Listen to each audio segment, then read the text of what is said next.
If this is your first time visiting the channel, a heartfelt welcome to HeroesLabour. And to our returning viewers, thank you deeply for your loyalty and support.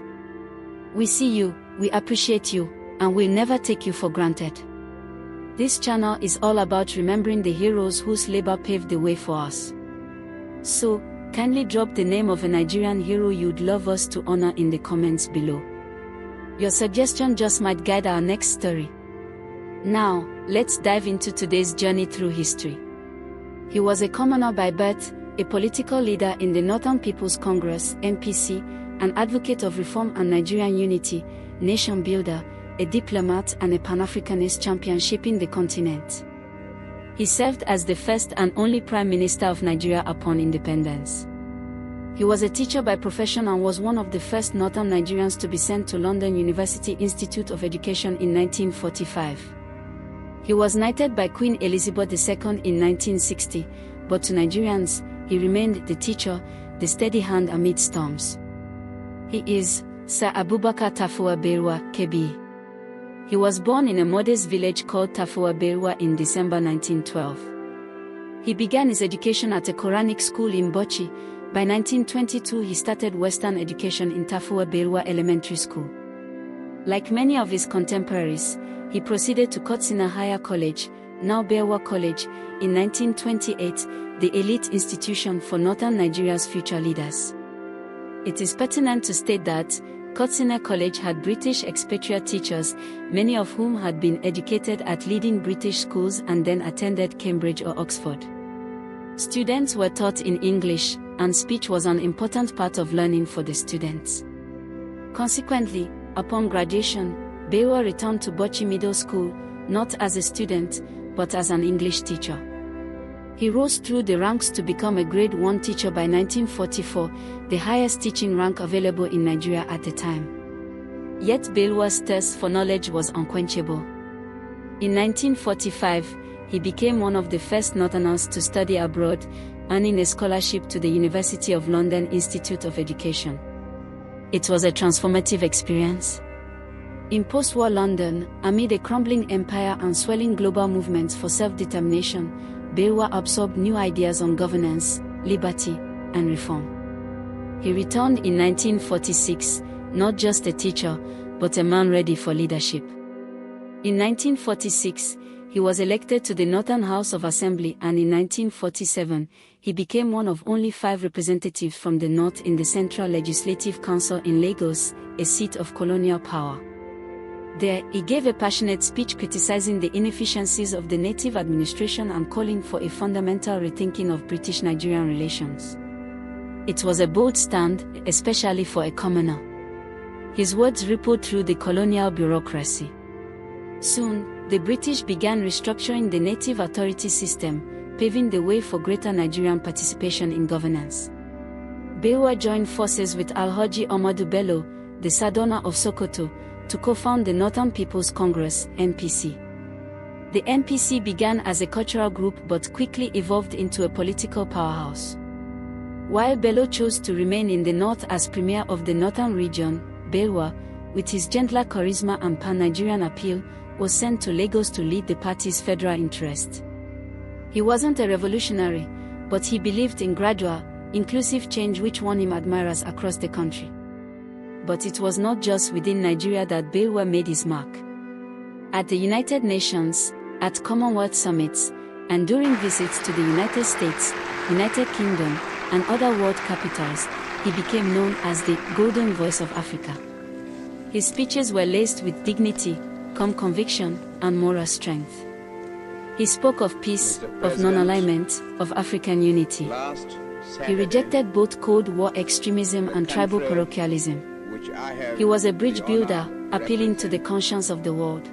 Between 1952 and 1957, Balewa became Minister of Works and later Minister of Transport, under British Governor Sir James Robertson. His effectiveness, integrity, deep nationalism, and diplomatic tact earned the trust of colonial authorities, who increasingly saw him as the most viable candidate to lead Nigeria into the post-colonial era. In 1957, Nigeria was granted internal self-governance, and Tafawa Balewa was appointed Nigeria's first prime minister. This role positioned him at the epicenter of constitutional conferences and delicate political negotiations with the British government. During these crucial years, he became the face of Nigerian independence diplomacy, advocating for a federal structure that would protect the autonomy of the regions while fostering unity. In 1959, Balewa moved the historic motion for Nigeria's independence in Parliament. His statesman-like oratory, tinged with emotional conviction, resonated across the nation.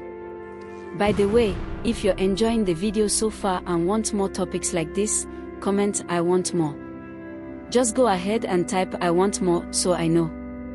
On October 1, 1960, Nigeria achieved independence.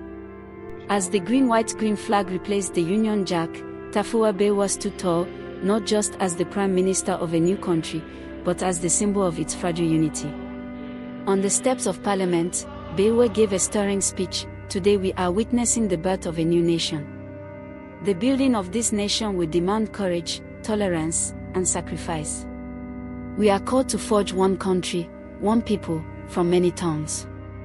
He knew the challenges were enormous: a South dominated by ambitious politicians and a rapidly urbanizing elite, a North still largely feudal and traditional, ethnic tension simmering beneath the surface, and a colonial economy in need of urgent reform. But Balewa, a champion of African solidarity, was undaunted and played a significant role in defining Nigeria's foreign policy. He expanded educational opportunities, invited global partnerships, championed African decolonization, and was one of the founding fathers of the Organization of African Unity, OAU, in 1963. Under his leadership, Nigeria supported liberation movements in Angola, Rhodesia, and apartheid South Africa, the act he publicly condemned after the Sharpeville massacre, and pushed, albeit unsuccessfully, for South Africa's expulsion from the Commonwealth. These actions are testament of Nigeria's commitment to African stability. Balewa's post-independence years were fraught with complex challenges. He inherited a fragile, multi-ethnic federation, where rivalries between the North, West, and East threatened national unity. Although he was committed to infrastructure development, championing the construction of roads, railways, and river ports, political crises dominated his tenure. In 1962, internal strife within the Western Region's Action Group Party led to chaos and a declaration of a state of emergency, an early sign of democratic strain. As the years wore on, the very fabric of Nigeria began to fray. The 1964 general elections were marred by allegations of rigging and voter suppression. The regional alliances that had sustained the First Republic began to crumble. Muted whispers of discontent echoed from the barracks. Balewa tried to calm the storm. He invited opposition leaders to form a government of national unity, hoping to forestall collapse. But trust had eroded. The center could no longer hold. He seemed increasingly isolated, a principled man caught in a web of ambition, regionalism, and tribal mistrust. Yet, even then, he refused to embrace repression. He still believed dialogue could heal the country. In 1965, the Western region's elections turned into a violent debacle, marked by widespread rigging and brutal suppression of opposition. The crisis spilled onto the streets. Balewa's attempt to restore order by deploying the military only worsened tensions. On the morning of January 15, 1966, a group of young military officers launched Nigeria's first coup d'etat. In the confusion, Prime Minister Balewa was kidnapped along with other top government figures. Days later, his body was discovered in a roadside bush near Ifo, Ogun State, slumped beside a tree, lifeless and silent, the same silence he often used to cool political tempers. He was just 54 years old. Balewa's death stunned the nation. A man who had lived for unity had died amidst division. His assassination marked the collapse of the First Republic. Sir Abubakar Tafawa Balewa was many things: a teacher, a parliamentarian, a diplomat, a nation builder. But perhaps most of all, he was a symbol of civility in the storm of politics.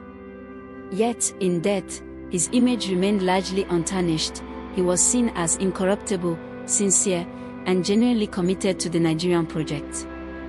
His modest lifestyle, gentle demeanor, An insistence on dialogue over confrontation made him an enduring symbol of integrity in leadership. Schools, roads, and institutions were named in his honor, including the Abubakar Tafawa Balewa University in Bauchi, a tribute to his roots as an educator. His portrait graces the face of the 5 naira note. He did not lead with a clenched fist, but with an open hand and a calm voice. His belief in compromise, respect for all regions, and loyalty to democratic values offer timeless lessons. In revisiting his story, we are reminded that leadership still meant humility, service, and sacrifice. One more thing, if this video resonated with you, hit the like button, subscribe if you haven't already because the next video will go even deeper and more interesting. Thank you for watching till the end.